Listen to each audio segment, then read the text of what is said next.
આજે હવામાનમાં એક વાદળનો મોટો જથ્થો લગભગ ઉત્તર ભારતના ભાગોમાં આવી ગયેલ છે અને ઉત્તર ભારતના ભાગોમાં કરા સાથે વરસાદ થવાની શક્યતા છે.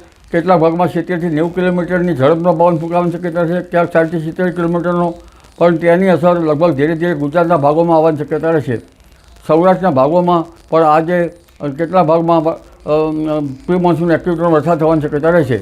આ ઉપરાંત ઉત્તર ગુજરાતના ભાગો, સાબરકાંઠા, હિંમતનગરના ભાગો અને લગભગ અરવલ્લીના ભાગો વરસાદ થવાની શક્યતા રહેશે, જેમાં પ્રી મોન્સૂન એક્ટિવિટીનો વધુ વરસાદ હિંમતનગરના ભાગોમાં થવાની શક્યતા રહેશે.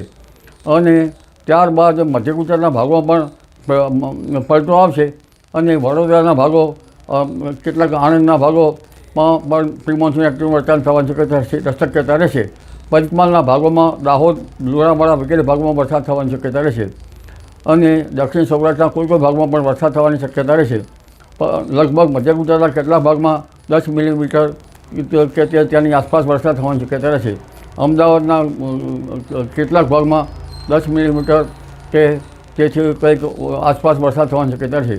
ગાંધીનગરના ભાગોમાં પણ 10 મિલીમીટર કે તેથી કંઈક ઓછો વરસાદ થવાની શક્યતા રહેશે. જોકે ઉત્તર ગુજરાતના ભાગોમાં તો 40 ml જેવો પવનની ગતિ વધારે છે.